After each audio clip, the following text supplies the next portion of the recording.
Así que vamos a orar y vamos a pasar al estudio.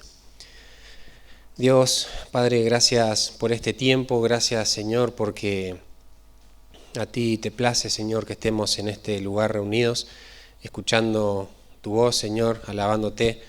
Gracias, Señor, por cada uno de mis hermanos que pudo venir, que está aquí presente. Aún, Señor, te pido por aquellos que no han podido venir, que no van a poder venir, o los que están en camino, cuídales. Padre, queremos en esta hora ser sensibles, Señor, a cada cosa que escuchemos, Señor, de tu palabra. Señor, permite que mis hermanos puedan estar atentos, Señor, todo el tiempo a tu voz, Señor, no a la mía, Padre, sino a tu palabra expuesta. Yo no tengo nada trascendente para decir, Señor, sino que eres tú hablando, Padre. Quiero pedirte que tengamos la disposición, también la voluntad de poder obedecer a lo que nos vas a demandar, Señor, a través de este salmo. Y aún, Señor, te pido que me des de tu gracia, Padre. Señor, necesito, Señor, de tu gracia, que tu Espíritu, Señor, ponga palabras en mi boca. Señor, es en lo único que puedo confiar, más allá del tiempo pasado en estudios, Señor, en investigación. Señor, no confío, Señor, en mí, sino en tu gracia, Padre. Gracias porque me has permitido estudiar este salmo tan precioso, Padre. Y ahora, Señor, te pido que me ayudes a exponerlo con claridad, Señor, cada implicación, cada verdad que está expresada en este cántico, Señor. Gracias por este día, te adoramos, Señor, y te alabamos. En el nombre de Cristo Jesús, amén. Bueno, como dijimos, vamos a retomar el libro de los Salmos. Hoy nos toca el Salmo 6, estudiar. El último salmo que vimos fue el 5, ahí el Titi nos estuvo predicando en cuanto a ¿no? pidiendo protección, como dice ahí el título del Salmo 5, y hoy nos toca el Salmo 6. Pero déjenme no recordar algo o decir algo que deberíamos recordar cada vez que nos presentamos a escuchar y a estudiar los salmos, ¿no? Un autor, ¿no? decía que uno de los temas básicos de los salmos es vivir la vida real en el mundo real, donde dos dimensiones operan simultáneamente. Una realidad horizontal o temporal, o sea, la vida acá en la tierra, terrenal, lo material, y en segundo lugar, una realidad vertical o trascendental, una vida eterna para los cielos, ¿no? Sin negar el dolor de la dimensión terrenal, el pueblo de Dios debe vivir con gozo y dependiente de la persona divina y las promesas que permanecen firmes detrás de esa dimensión celestial eterna. Todos los ciclos de problemas y triunfos humanos proveen ocasiones para expresar quejas humanas, confianza, oraciones o alabanzas al Señor soberano. Entonces, algo que tener en cuenta, ¿no?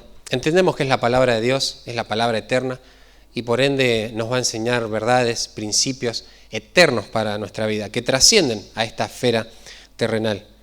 Pero tengamos en cuenta, ¿no? que cada salmo, o la mayoría de los salmos, o los salmos de lamento más que nada, fueron escritos a través de una experiencia que el Señor mismo dejó que se plasmara acá. Y esas experiencias tienen que ver con la vida cotidiana, con la vida acá en la tierra, con el sufrimiento, con el lamento, con el dolor. A veces uno tiende a... Hay dos extremos, ¿no? Por allá están las personas que van a agarrar un salmo, un versículo o una frase y se lo van a personalizar para sí mismo. Y eso sería hacer una injusticia con el pasaje, ¿no? Y se lo personalizan y se toman esa promesa o eso que dice como una promesa incondicional para su vida por el momento que está pasando, ¿no? Y esto no es del todo, no es válido, es totalmente erróneo hacer eso. Pero por el otro lado están las personas que dicen, se entiende lo que está diciendo el Salmo, pero hay otra interpretación superior a esa, la que nos está queriendo decir.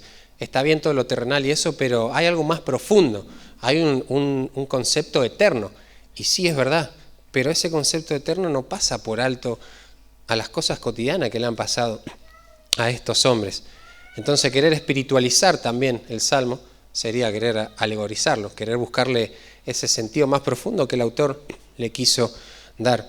Entonces, el llamado, ¿no?, de lo que les quiero hacer, ¿no?, cada vez que nos presentemos ante estos salmos, es al equilibrio, ¿no?, a entender lo que decía, ¿no?, lo que leía en esta primer parte. Entender que hay un principio espiritual que lo vamos a sacar de esto, ¿no?, pero que el Señor permitió que ese principio espiritual sea escrito a través de una experiencia humana, real, que va a pasar y que nos puede pasar, ¿no? Paréntesis final, eso no quiere decir que nuestra experiencia avale la Escritura o que nosotros tengamos que sacar un principio eterno o una práctica piadosa de la mera experiencia. Eso no es así. El Señor lo permitió en este tiempo y quedó plasmado estas experiencias, no todas las experiencias de los salmistas, sino específicas que el Señor inspiró a que se escriban, ¿no? Y ahora sí, para meternos un poquito más de lleno en el Salmo 6, ahí, bueno, este es un salmo, como decíamos, ¿no?, de lamento, desde el Salmo 3 hasta el 7, son todos salmos de lamento. Y bueno, esta es una de las razones también, ¿no?, por lo que les decía lo del principio.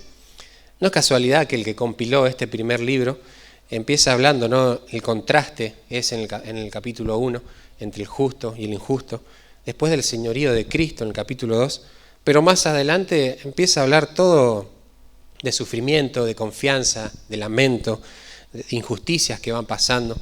Y claro, es la vida cotidiana, es lo que va a padecer muchas veces el creyente. Pero a su vez no solo es de lamento este salmo, hay muchos que lo toman en cuenta como un salmo de un penitente o penitenciario, no sé si esa palabra está bien, y eso se refiere a que el salmista está expresando un dolor a causa de su pecado. Si bien acá no va a confesar explícitamente un pecado, podemos ver que puede llegar a ser también esto a causa de su pecado por los primeros versículos.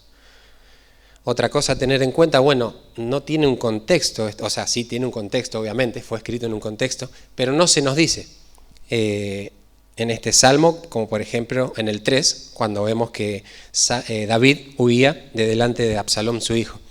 Pero sí tenemos una inscripción, un orden musical. Ahí las letritas chiquititas abajo del título en negrita dice, ¿no?, al músico principal en Neginot sobre Seminit, salmo de David. Sabemos que es David el que lo escribe, eso es lo único que podemos saber. Podemos saber un poquito el contexto de lo que le está pasando por lo que va a decir el salmo también, pero no se nos da otra indicación. Pero sí se nos da una indicación musical que pareciera, bueno, si no tengo un contexto histórico, ¿para qué quiero un contexto musical, no? Pero es muy valioso, ¿no?, en realidad esto. Ahí cuando dice al músico principal, bueno, esta pieza musical, este salmo tenía que ser dado al músico principal de los israelitas para que él dirija y le va a dar especificaciones cómo se tiene que tocar. Bueno, en Neginot es una especie de arpa de 8 cuerdas. Y cuando dice sobre Seminit, quiere decir que esa arpa tiene que estar afinada en una octava más baja, o sea, el sonido tiene que ser más grave. Entonces, pareciera que no dice nada esto, pero en realidad cuando uno, por ejemplo en las canciones, cuando uno quiere expresar alegría, fervorosidad o cosas que está contento, no va a usar una nota baja, ni siquiera mediana capaz, siempre va a ir en ascenso, va casi a gritarla a la canción, eso es una nota alta, aguda, pero cuando uno quiere expresar algo solemne, algo triste, algo más silencioso, más íntimo, va a usar notas bajas. Entonces lo que nos está diciendo ya de entrada este salmo, esto se tiene que tocar así, porque el que hizo este salmo quiere que ya de entrada, con la primera nota que suene, nos demos una idea de lo mal que lo estaba pasando el salmista en este momento, de la angustia tremenda que estaba padeciendo. Y en este salmo se nos va a exponer justamente ese momento de angustia extrema que está pasando a causa de su debilidad en su salud y también a través del aprovechamiento de sus burladores. Pero también declara su confianza en la misericordia de Dios. Y está entendiendo también que Dios en su soberanía es el que permite este sufrimiento a través de la debilidad y de los enemigos. Y como dijimos, lo va a decir en un tono de lamento, en un momento de angustia extrema. Pero también lo hace y clama al Señor, como lo vemos en el primer versículo, porque sabe que solo es el Señor el que lo puede librar. Y de hecho es Él el que lo permite a esta situación. Pero también nos va a decir para qué. ¿Para qué va a dejar este salmo? ¿Para qué clama? ¿Para qué grita a voces al Señor? Bueno, podríamos decirlo de tres maneras, ¿no? Primeramente para ser librado. Pero quiere ser librado para que Jehová, para que el Dios eterno sea alabado. Y por último, para que sus enemigos se avergüencen. Entonces, la idea central, resumiéndola, sería animarnos a clamar a Dios con una actitud correcta, aún en extrema angustia, en plena confianza, por misericordia. Este salmo nos va a animar a clamar a Dios por misericordia, pero con una actitud correcta, no cualquier actitud, no de cualquier forma. Aun cuando estemos en plena y en extrema angustia, debemos hacerlo también en plena confianza que Él va a responder en su compasión. Así que teniendo en cuenta esto, vamos a leer el Salmo, estos 10 versículos. Jehová, no me reprendas en tu enojo, ni me castigues con tu ira. Ten misericordia de mí, oh Jehová, porque estoy enfermo. Sáname, oh Jehová, porque mis huesos se estremecen. Mi alma también está muy turbada. ¿Y tú, Jehová, hasta cuándo? Vuélvete, oh Jehová, libra mi alma. Sálvame por tu misericordia, porque en la muerte no hay memoria de ti. En el Seol, ¿quién te alabará? Me he consumido a fuerza de gemir. Todas las noches inundo de llanto mi lecho. Riego mi cama con mis lágrimas. Mis ojos están gastados de sufrir. Se han envejecido a causa de todos mis angustiadores. Apartaos de mí todos los hacedores de iniquidad, porque Jehová ha oído la voz de mi lloro. Jehová ha oído mi ruego. Ha recibido Jehová mi oración. Se avergonzarán y se turbarán mucho todos mis enemigos. Se volverán y serán avergonzados de repente. Tremendo, ¿no? Lo que estaba experimentando acá el salmista. Y lo que vamos a ver hoy es un miserable clamando en su miseria al Dios misericordioso. Es un miserable clamando en su miseria al Dios misericordioso. Y en este salmo lo vamos a ver 4 elementos que expresan en este clamor, este salmista. El primero de ellos es, él va a expresar la confesión en medio de la miseria. La confesión de que está en miseria absoluta. Y eso lo vamos a ver en el versículo 1 al 3. Y antes de entrar a esta confesión, ¿no? Veamos que el salmista reconoce algo que es crucial para todo el pasaje. Al clamar ya desde el primer versículo al Señor, lo que hace, cómo lo pide, está reconociendo que Él mismo, que Dios mismo es quien permite y aún prepara esta situación. Esto no está escapando del Señor. Esto no es que, bueno, el Señor no lo vio y bueno, ahora lo tengo que permitir. No, Él es soberano, Él está reconociendo su soberanía y que esto viene a fin de cuentas de parte de Dios. Tal vez inmediatamente por su salud y por sus angustiadores, pero el Señor es el que prepara todo esto. Y esto es crucial entenderlo para Él, porque a lo largo de todo el sufrimiento que va a estar expresando en este salmo, sabe y tiene en cuenta esto cada segundo difícil que está atravesando. Y esto mismo deberíamos hacer nosotros cada vez que pasamos por una situación difícil. Deberíamos entender, deberíamos saber que el Señor es quien la permite. Recuerdo ahí en Santiago, ¿no? Lo que dice, ¿qué es lo único que desciende de los cielos? Toda buena dádiva, todo don perfecto, todo buen regalo, toda gracia completa. Eso es lo único que desciende. No va a descender un mal. Claro, humanamente parece un mal cuando estamos en tiempo de aflicción. Pero sabemos que el Señor siempre cuando dice que su voluntad es perfecta, agradable, que toda buena dádiva, que todo don perfecto desciende de lo alto, es un bien que trasciende a lo que nosotros podemos calificar como bien. Es un bien intrínseco el que nos da el Señor. Ahora, teniendo en cuenta esto, el salmista va a expresar, por así decirlo, una triple confesión o 3 explicaciones, o en 3 ámbitos que se da esta miseria que está experimentando. Él va a confesar cada aspecto de esta miseria que tiene. Entonces, primeramente, confiesa que está experimentando miseria en su conciencia. Jehová, no me reprendas en tu enojo, ni me castigues con tu ira.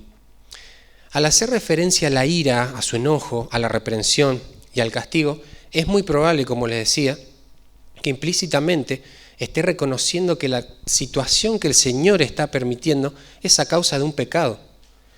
El Señor no se va a irar o no va a castigar porque sí a sus hijos. Y solo el pecado es lo que le desagrada. Con el pecador sí, con el impío está airado todos los días de su vida, pero no con sus hijos. El pecado justamente es lo que conlleva una reprensión, un castigo. Así que acá, si hay un castigo que el Señor está administrando, es porque hubo un pecado que el Señor está tratando justamente. Ahí cuando dice, obviamente quiere dar la misma idea, ¿no? Pero lo da en estos dos sinónimos, ¿no?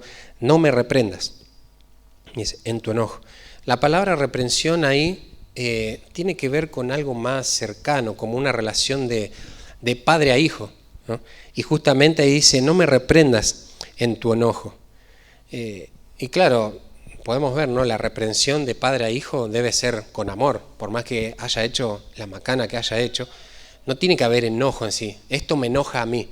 No, esto desagrada al Señor, ofende su santidad, y yo por eso ahora te reprendo. Si te tengo que castigar físicamente, lo voy a hacer, pero nunca en enojo.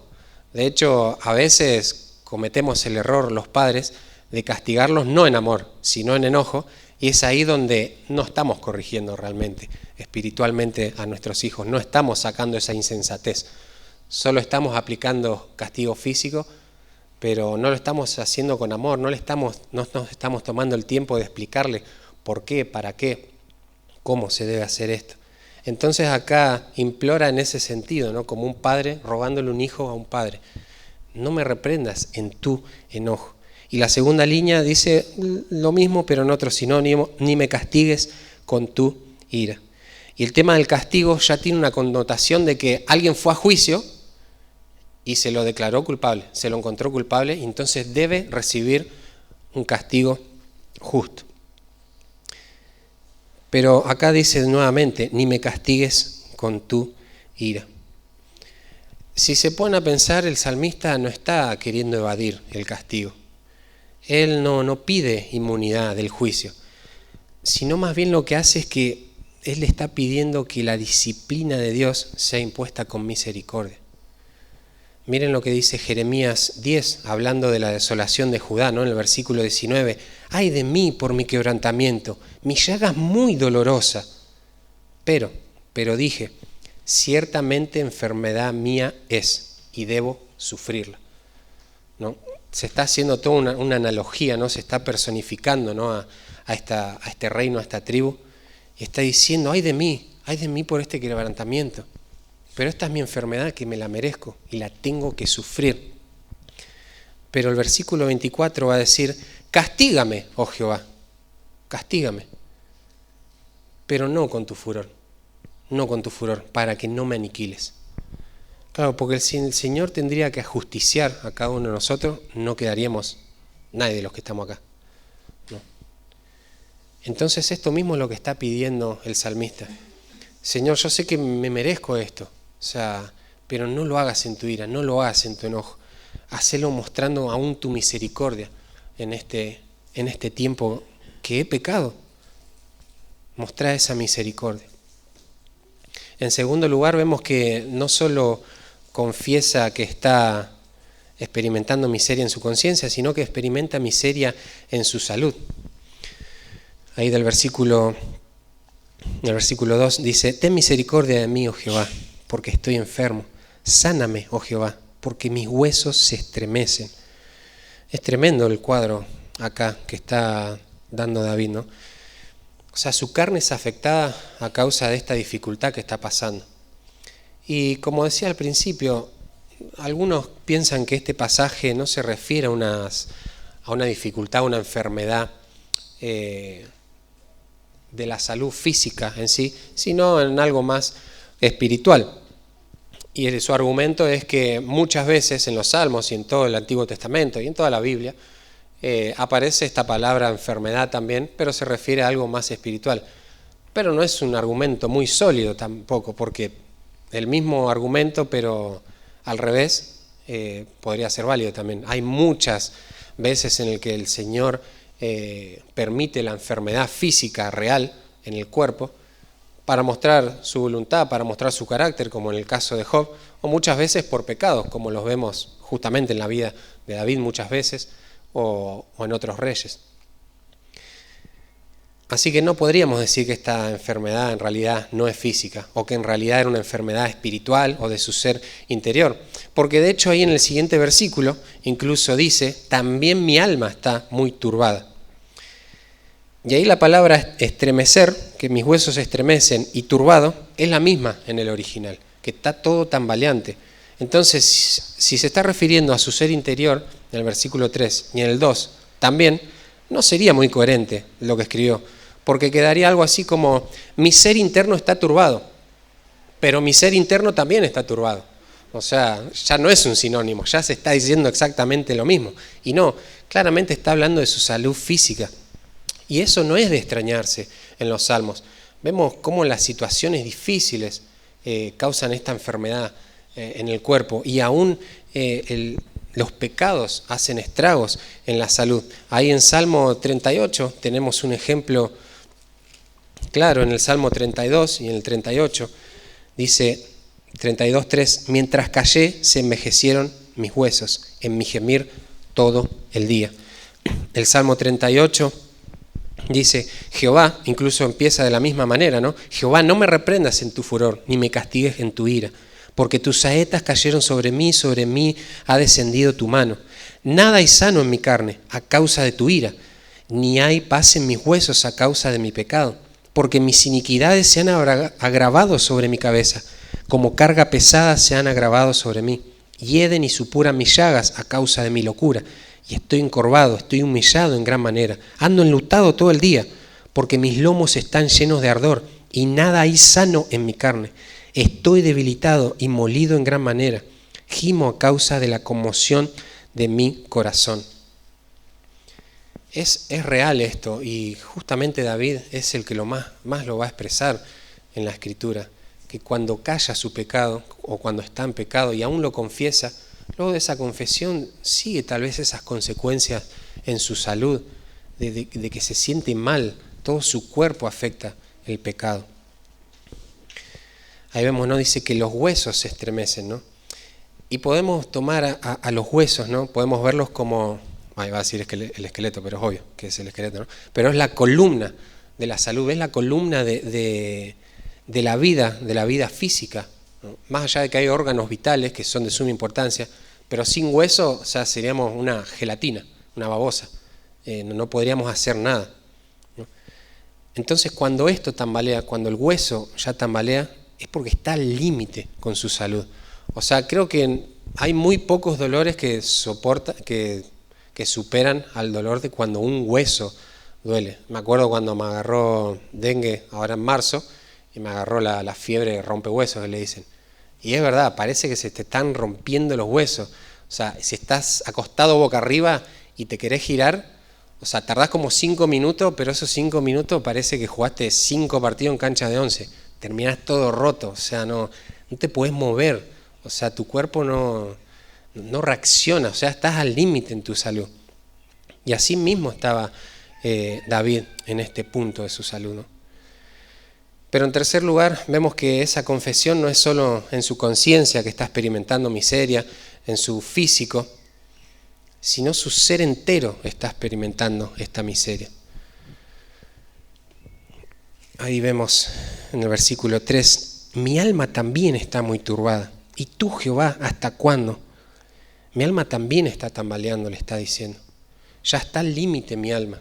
No sé qué va a pasar con mi alma, ¿no? Pero está al límite. Ya estoy a punto de la locura, está diciendo.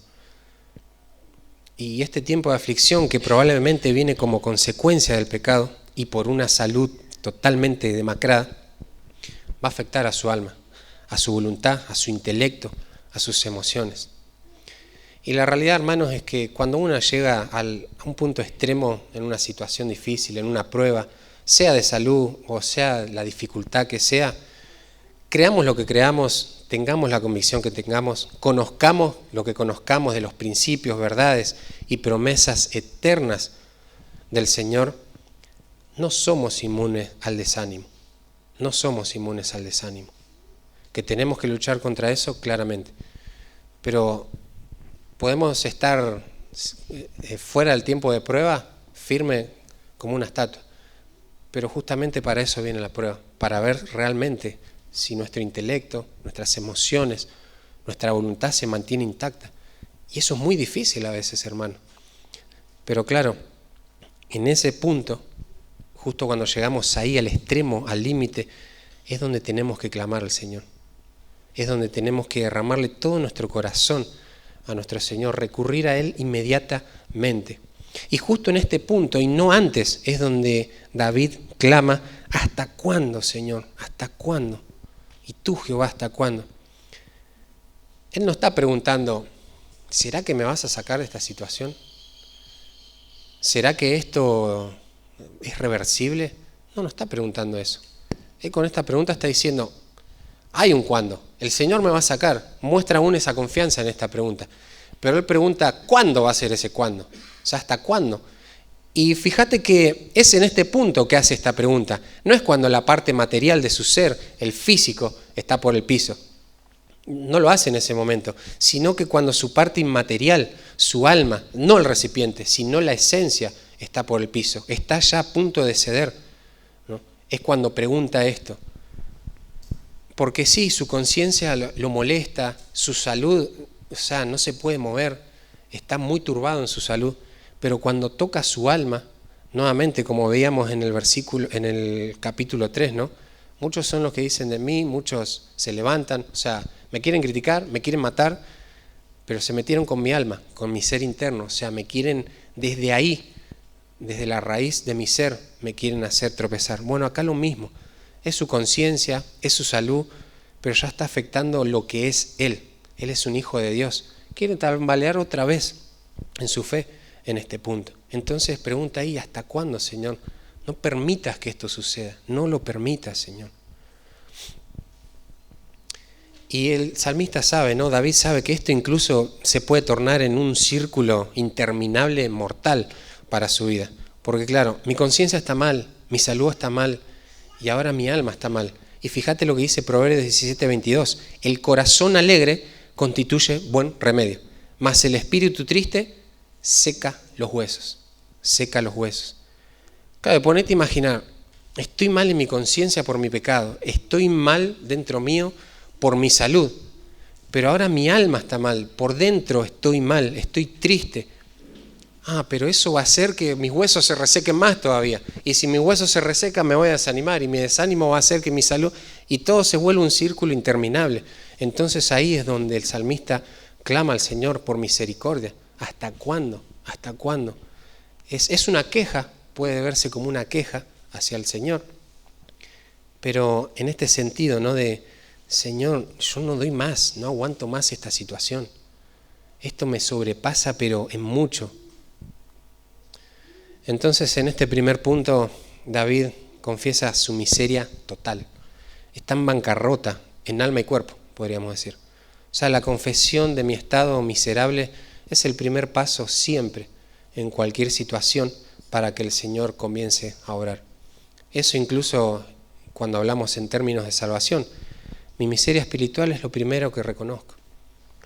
Entonces, preguntas que nos podríamos hacer, ¿no? ¿Reconozco mis debilidades, mi miseria total en momentos así? ¿O prefiero mostrarme como fuerte? Como que no pasa nada, o sea, o como decíamos al principio, no, pero esto es algo material, es la salud, va y viene, me duele un poco, pero no, lo que importa es la gracia del Señor. No, eso es querer mostrarte fuerte, eso es querer no mostrar tu miseria a otro miserable que también seguramente está pasando por una situación similar. Pero aún como hizo el salmista, ¿no? Ante todo este dolor, él reflexionó si esta situación era a causa de pecado. Entonces reflexiono si la situación desesperante que me toca vivir es simplemente porque el Señor así lo quiso para ser glorificado y moldearme, como en el caso de Job, por ejemplo, o es una consecuencia de mi pecado. Y este punto es importante, hermanos. No me refiero a un pecado tal vez, obviamente un pecado explícito o no tan explícito. Obviamente que, no sé, si fornicaste y estás pasando un momento difícil, lo más probable es que eso sea por tu pecado, consecuencia de pecado. No digo que siempre es así, no digo que la enfermedad viene por el pecado o cada vez que peques vas a sufrir enfermedad, pero puede pasar. Pero me refiero tal vez a que tal vez no hiciste un pecado así, pero tal vez sí estás descuidando algo. Tal vez no es ese pecado por algo que hiciste, sino un pecado por algo que no hiciste que deberías hacer. No sé, tal vez pastorear a tus hijos, pastorear a tu familia, ser diligente en tu trabajo, en la iglesia, como padre, como hermano en Cristo, lo que sea, pero reflexioná así como lo hizo David. Aún en medio del dolor, él dijo, no me reprendas. Él estaba reconociendo que este era un castigo directamente de parte del Señor. En segundo lugar, ahí en el versículo 4, vamos a ver el segundo elemento que expresa este clamor. Y expresa una petición, la petición en medio de la miseria. Vuélvete, oh Jehová, libra mi alma, sálvame por tu misericordia, porque en la muerte no hay memoria de ti. En el Seol, ¿quién te alabará? Es interesante, ¿no? Usa la palabra ahí, vuélvete. Y esta expresión está a lo largo de todo el Antiguo Testamento.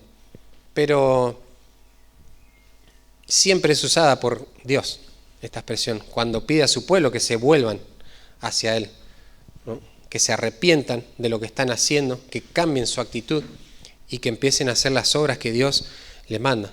Pero ahora esa misma expresión la está usando David para con Dios. Y entonces vos decís, bueno, ¿qué está diciendo? ¿Que Dios se tiene que arrepentir de lo que le está haciendo a David? ¿Tiene que cambiar algo?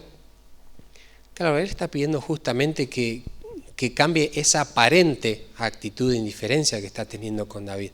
No es que Dios está siendo indiferente, pero humanamente eso parecía. Entonces le va a pedir, volvete, Señor, o sea, por favor deja de hacer lo que me estás haciendo, porque no lo soporto más, libra mi alma de esta situación. Ya no pide por lo terrenal, por este cuerpo, sino por su alma misma pide, porque su alma está abatida y como decíamos, si eso está mal, si eso está tambaleando, está casi perdido el hombre. Y imaginemos, no, tal vez estaba a punto, en una situación extrema de salud, casi de morir, pero él pide por su alma, porque él sabe que va a poder soportar esta reprensión, este castigo, pero si Dios mismo, al mismo tiempo, alza sobre él su rostro y le muestra el gozo, la alegría de su misericordia. O sea, David sabe que la aflicción del cuerpo le va a poder resultar muchísimo más tolerable si disfruta del consuelo en su alma, primeramente. Esto lo tiene bien en claro el salmista. Y dice el versículo, ¿no? Sálvame por tu misericordia, sálvame por tu misericordia. La única esperanza para ser librado, para ser salvado de esta situación dura, es que él se apoya en la misericordia de Dios, no en su esfuerzo, no en lo valiente que era David en todas las batallas que ganó, en la guerra, en que tenía el corazón conforme al corazón de Dios. No, de hecho, él lo primero que hace es reconoció su miseria, o sea, no tiene nada en lo que sostenerse en su propia vida. Él ya reconoció que es un miserable y la intervención divina solo puede efectuar esa liberación en su alma, que es lo que él necesita.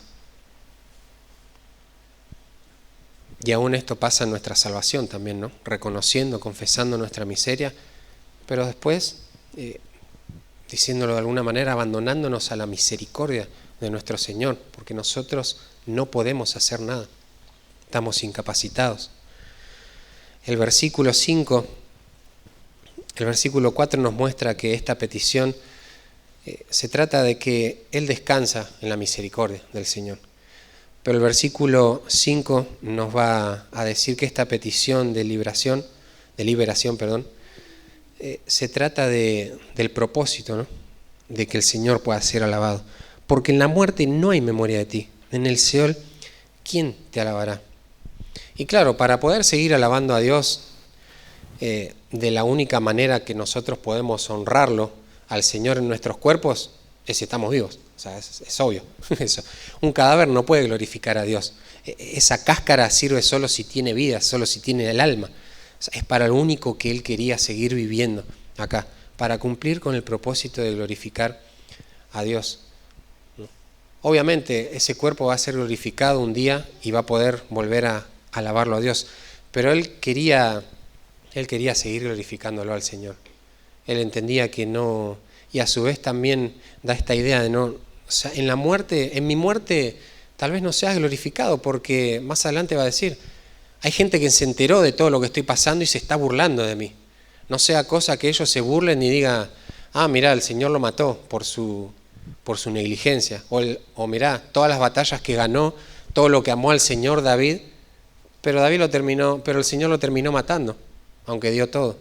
Que no se burlen de esa manera de ti, Señor, tampoco. Podría estar diciendo este pasaje.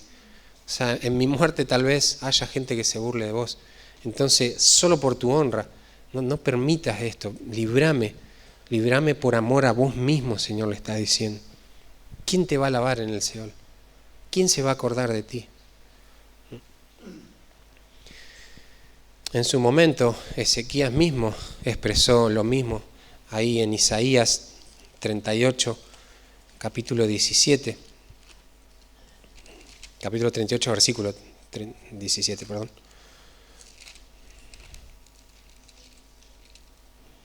Isaías 38, versículo 17, cuando él había estado enfermo y empezó a clamar a Dios. He aquí, amargura grande me sobrevino en la paz, mas a ti agradó librar mi vida del hoyo de corrupción, porque echaste tras tus espaldas todos mis pecados. Porque el Seol no te exaltará, ni te alabará la muerte, ni los que descienden al sepulcro esperarán tu verdad. El que vive, éste te dará alabanza, como yo hoy. El Padre hará notoria tu verdad a los hijos. Sin duda que esta petición era por la gloria del Señor. Él, a pesar de que estaba sufriendo muchísimo, él solo estaba pensando en alabar a Dios. Aún en su pecado, él quería ser perdonado para que Dios sea glorificado. Preguntas que nos podríamos hacer, ¿no?, en este punto. ¿Clamo al Señor por su misericordia? ¿O sigo pensando que tengo algún tipo de oportunidad en mi esfuerzo para aportar a mi vindicación, a mi restauración? Realmente, si estamos confesando nuestra miseria, sería incoherente pensar ahora que, bueno, yo en mi miseria de la nada, o sea, voy a resurgir como el ave fénix. No existe eso. O sea, sos un cadáver. El cadáver no puede hacer nada. Solo podés esperar en la misericordia de Dios. No esperes en vos mismo. ¿Deseás la restauración? ¿Deseo la restauración por la alabanza de su gloria? ¿O solo para no pasar el mal momento? ¿O solo para pasar este rato amargo que estoy pasando y que todo vuelva a la supuesta normalidad? Paréntesis, ¿no? La normalidad del creyente es estar siempre en prueba. Si no estás saliendo de la prueba, estás entrando en una. Siempre va a haber conflictos. Si amás al Señor, sea por tu salud, sea por los enemigos, sea por lo que sea, el Señor a nadie le prometió una vida próspera humanamente. El Señor, justamente lo contrario, prometió. Si me aman, o sea, los van a odiar a ustedes y van a hacer todo lo posible para destruirlos. El tercer punto que vemos acá, y es tremendo, ¿no? Lo que expresa acá David es la consecuencia de atravesar por la miseria, esos estragos que causa los tiempos de angustia. Versículos 6 y 7. Me he consumido a fuerza de gemir, todas las noches inundo de llanto mi lecho, riego mi cama con mis lágrimas, mis ojos están gastados de sufrir, se han envejecido a causa de todos mis angustiadores. Acá en el versículo 6, lo primero del 7, David está expresando lo mal que lo está pasando. a causa de su dolor, todo el estrago que hizo el tiempo de aflicción. O sea, el punto más íntimo y más bajo de su sufrimiento podemos verlo acá. O sea, David no da más de tanto gemir, dice ahí. Dice, me he consumido a fuerza de mi gemir. O sea, gemí tanto que ya no me sale la voz, o sea, estoy difónico, ya no me salen las palabras. Sale algo medio rasposo nomás de mi boca. Pero ya no sé cómo hacer esto, ya no sé cómo clamar, ¿no? El tema del lecho y la cama, ¿no? Ahí nos habla del momento más íntimo de la aflicción. En el día podés estar rodeado de personas que el Señor pone para animarte, para consolarte, para aconsejarte. Pero hay un momento en la aflicción, hermano, en que sos vos y el Señor nomás. Y ahí es donde tenés que estar fuerte en el Señor. Ahí es donde tenés que pedir la gracia del Señor, clamarle. Porque mientras hay ruido, hasta te olvidás de tu problema, ¿no? Pero cuando recostás como David la cabeza en tu almohada, ahí te acordás que ya no te sale la voz de tanto clamar. Ahí ya empezás a mojar tu almohada, inundar todo por la angustia que estás atravesando. Es una cosa muy íntima que está diciendo acá David, y no la está escondiendo, no la está escondiendo para nada, lo que está pasando en privado. Él sufre y así se muestra, sufrido, afligido, en extrema tristeza absoluta, ¿no?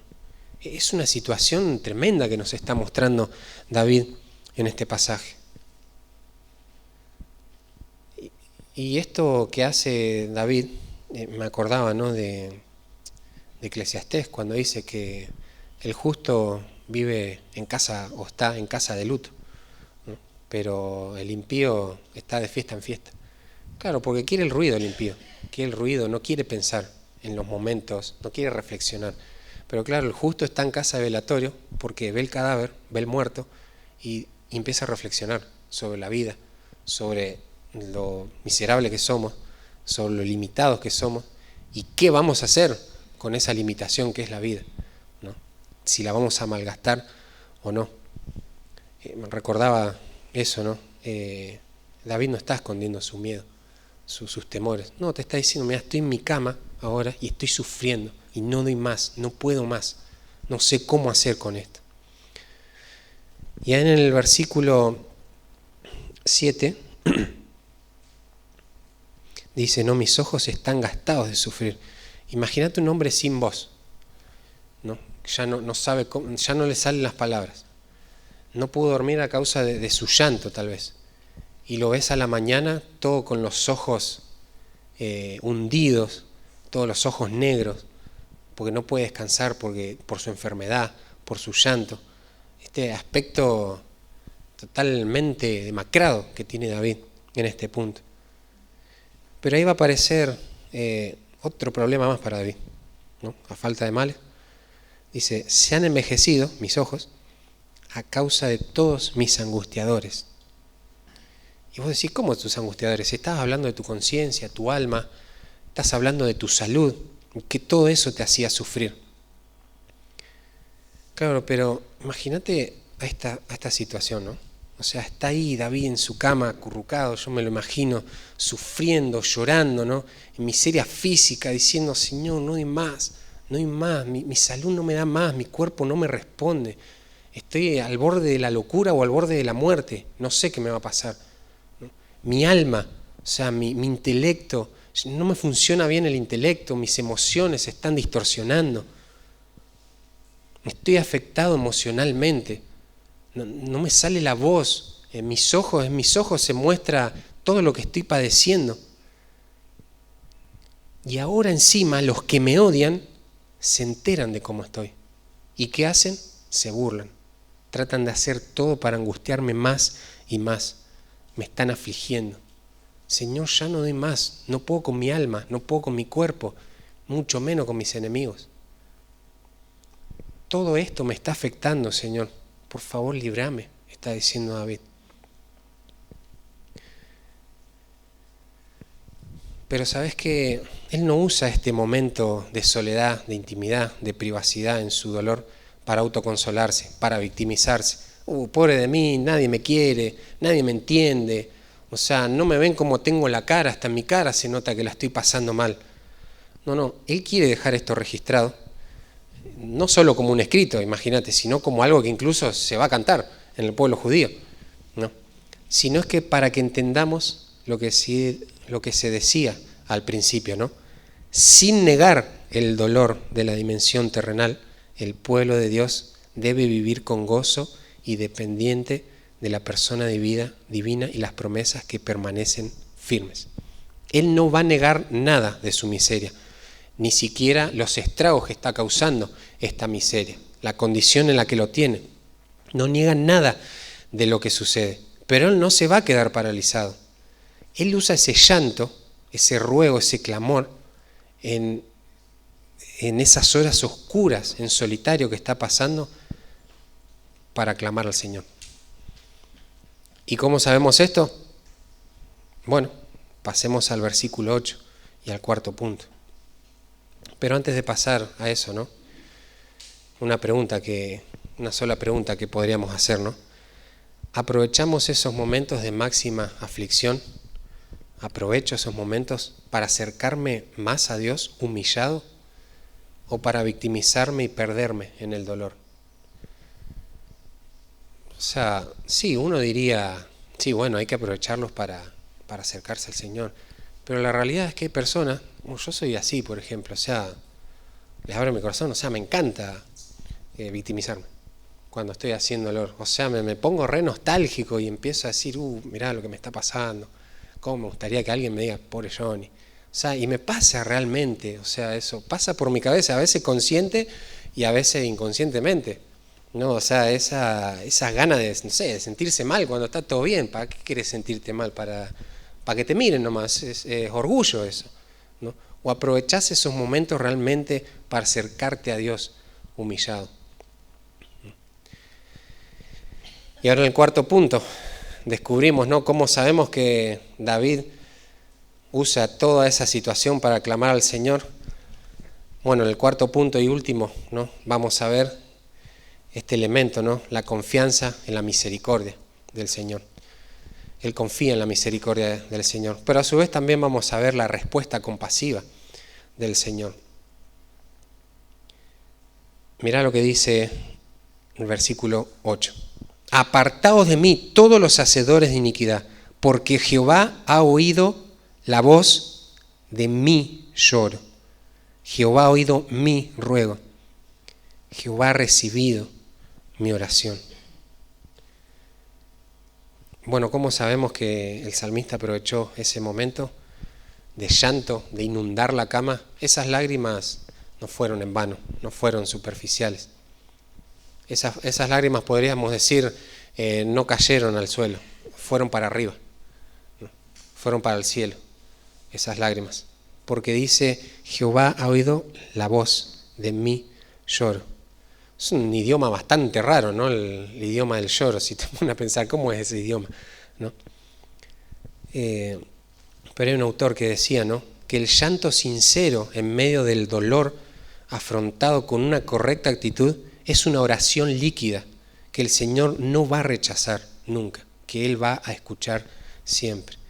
Pero tengamos en cuenta esto, con una actitud correcta, no con una actitud tal vez de quejarse de todo lo que te está pasando, no con la actitud de no reconocer tu miseria, de no saberte que sos un miserable, de no pedirle al Señor como le tenés que pedir, para lo que le tenés que pedir, y aún reconociendo cómo eso está haciendo estragos en tu vida. No, con la actitud correcta, reconociendo tu miseria, pidiéndole al Señor, confiando en su misericordia, y aún reconociendo las aflicciones que vienen detrás de esa miseria. Esa es la actitud con la que está el salmista llorando. Esas lágrimas van a ser secadas por el Señor. O sea, esa cama inundada de repente se va a ver seca, porque fueron para el Señor esas lágrimas. El salmista no nos dice ahí, no, en la intimidad, y no, sufría y me quejaba. No, lloré, o sea, me desgasté mi voz. O sea, clamé al Señor y el Señor me respondió. Por eso dice explícitamente la voz de mi lloro. Esas lágrimas no fueron en vano, no fueron para victimizarse, fueron para honrar al Señor, fueron para pedirle a Él. Y vemos, ¿no? Ahí dice, apártense, apartados de mí todos los hacedores de iniquidad, dice primero, ¿no? Y después dice que él oyó, que el Señor oyó su llanto. Claro, apártense de mí, porque la miseria que yo experimenté la van a experimentar ustedes por no arrepentirse de su iniquidad, por verme sufriendo y pisotearme. Podríamos decir, por verme ahogado y tirarme una piedra, un adoquín. O sea, más hundido me querían ver ustedes. Entonces aléjense de mí, porque van a ser destruidos. Y lo que te muestra este salmo, al final parecería, si lo tomás así nomás, como que, oh bueno, sos un vencedor, porque al final el Señor te va a dar la salud, te va a dar, va a regenerar tu alma, tu conciencia y todo, y vas a salir a comerte a tus enemigos. No, en ningún momento dice que David va a hacer eso. Él dice que van a ser destruidos, van a ser avergonzados. No dice que yo los voy a avergonzar, de eso se va a encargar el Señor. Acá no hay un espíritu de combatividad, de ser victorioso. No, el Señor se va a encargar de eso, se va a encargar de todos los males que estaba pasando David. ¿Todo por qué? Porque él escuchó la voz de su lloro, ¿no? El Señor mismo dijo, bienaventurados los que lloran, ¿no?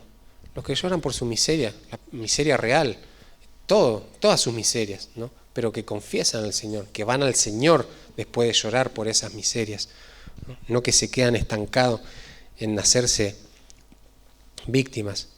Y esta es otra frase que usa el Señor Jesucristo, apartados de mí todos los hacedores de iniquidad. Ahí cuando el Señor Jesucristo está hablando de que, bueno, muchos van a venir aquel día y me van a decir, Señor, Señor, pues yo le voy a decir, no, ni los conozco, váyanse de acá.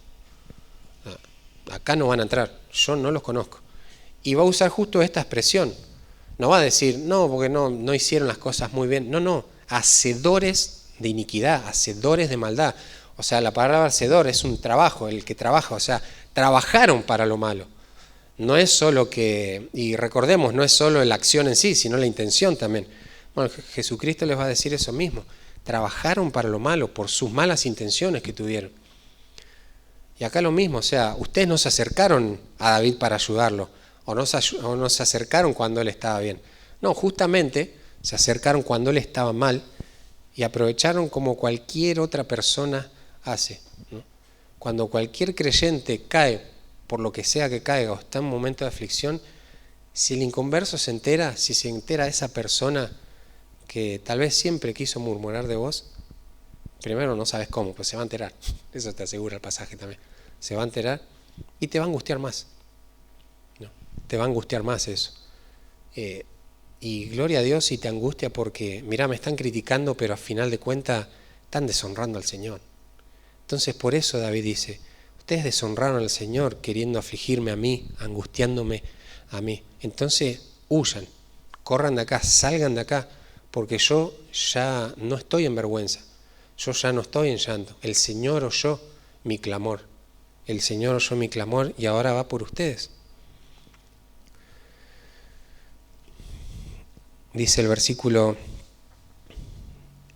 10, se avergonzarán y se turbarán mucho todos mis enemigos, se volverán y serán avergonzados de repente. O sea, es inminente la caída de estos angustiadores. Vemos cómo hasta el versículo 7 el Señor clama, David clama al Señor, se dirige directamente a él pidiéndole ayuda en toda su situación para que él sea alabado. Pero el versículo 8 en adelante ya se dirige a sus angustiadores para decirles, miren, yo ya reconocí todo lo que tenía que reconocer delante del Señor. O sea, ahora ustedes o arrepiéntanse o corran. No tienen más opciones que esa, porque van a ser avergonzados. Se turbarán mucho todos mis enemigos. O sea, esa palabra turbar ya la vimos cuando se refiere a que mis huesos se estremecen y que mi alma está turbada. Bueno, todo lo que estoy sintiendo yo lo van a experimentar ustedes si no se arrepienten. Y en mayor grado, porque ustedes no se van a querer arrepentir y ustedes sí van a ser aniquilados por el Señor. Él no va a tener misericordia de ustedes. Se volverán y serán avergonzados de repente. Es inminente la vergüenza de estas personas. Es inminente. Y va a llegar un día, que no crean que no va a llegar. Todos los que se burlan del creyente, todos los que se gozan cuando un creyente, cuando un hijo de Dios está en prueba, está en aflicción, todas esas personas van a tener su justo juicio. Y obviamente esto no es que nos tiene que dar alegría de decir, bueno, jaja, yo ahora estoy sufriendo, pero vos vas a sufrir en el infierno. No nos tiene que generar eso, nos tiene que generar temor, porque aún entre hermanos a veces puede haber inconscientemente ese sentido de, este cayó y le pasa eso por tal cosa, o supuesto creyente que dicen eso. Tenemos que examinarnos si no hay en nuestro corazón alguna pizca, aunque sea de todo esto que hacen los burladores, de estos hacedores de iniquidad, si no estamos realmente trabajando en nuestra mente un pensamiento contra nuestro hermano. Y por último, no sé si se dieron cuenta, pero no se menciona en ninguna parte de este salmo que David fue sanado, o si se murió, o si se sanó prontamente. Pero, como decíamos en los primeros versículos, David ya, a raíz de todo lo que le está pasando, lo que le pasa en su cuerpo era lo mínimo, tal vez para él. Porque era el nombre del Señor que estaba en juego. Lo estaban avergonzando él, pero deshonrando el nombre del Señor. Era su alma la que estaba turbada. Y eso es lo que él nunca quiso en su vida, que su alma se descoloque, que su alma empiece a pensar cosas que no debe pensar, que no se empiece a deformar la imagen de Dios en su vida. Eso es lo que él quería. Y después todo lo demás era, como dijimos, mucho más tolerable si el Señor extendía su misericordia, ¿no? Entonces, preguntas que nos podemos hacer en este punto, ¿no? ¿Cuánto confío en la respuesta compasiva de Dios? ¿Cuál es mi esperanza verdadera en medio de la tormenta? ¿Ser restaurado en la esfera de lo terrenal únicamente o en lo espiritual? La esperanza verdadera, ¿no?, en medio de la tormenta no debe ser si vamos a ser sanados, curados de nuestra enfermedad. Hay gente que vivió enferma toda su vida y así glorificó al Señor. Pero por eso, ¿cuál es tu verdadera esperanza? O sea, si esa es tu verdadera esperanza, o sea, estás teniendo tu esperanza en algo totalmente raro, errado, equivocado, porque es algo inestable la salud, ya lo hemos dicho muchas veces. La esperanza que tenía David era que él iba a tener misericordia para con su alma, para lo que más importaba, para su esencia, para lo que David era en sí, no para el recipiente, no para la cáscara, sino que él iba a aliviar su alma, y eso iba a traer un consuelo y un alivio tremendo a su vida. Entonces, ¿qué estamos esperando, no?, cuando clamamos al Señor en medio de angustia? ¿Estamos esperando que Él solucione lo tangible o realmente nuestra vida espiritual?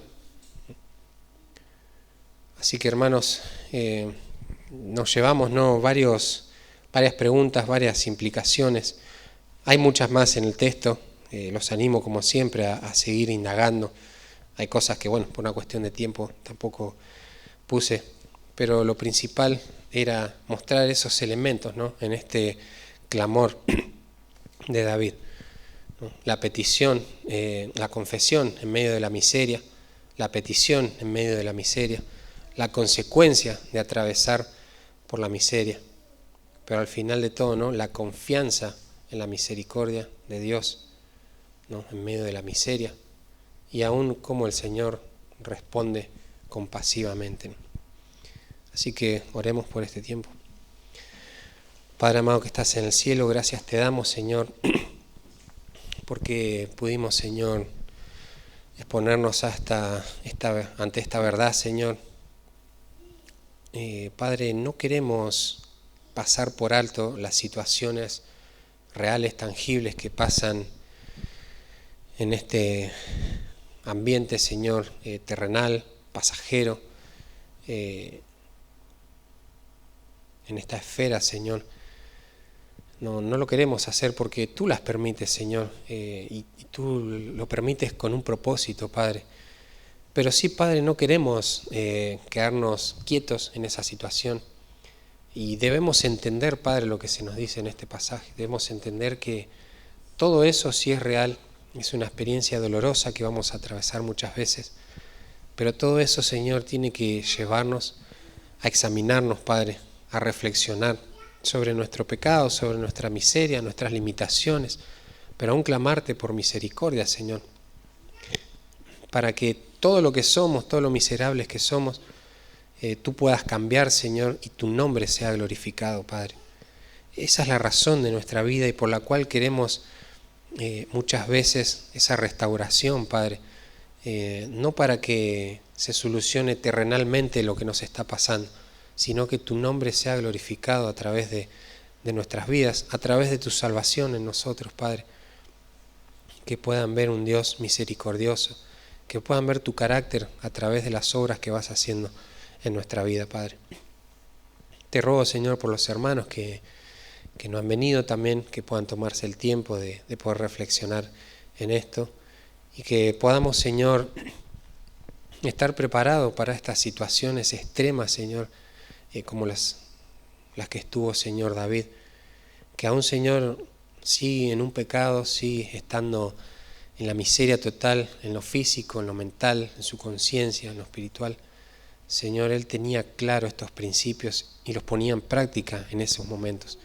Pero no hay manera de que pongamos en práctica estos principios, Señor, en nuestros momentos de angustia, si no los conocemos, si no los hacemos carne en nuestra vida, Padre, si no estamos convencidos de esto, Padre, de que sin dejar de lado lo que pasa en este mundo terrenal, debemos vivir para lo eterno, Señor.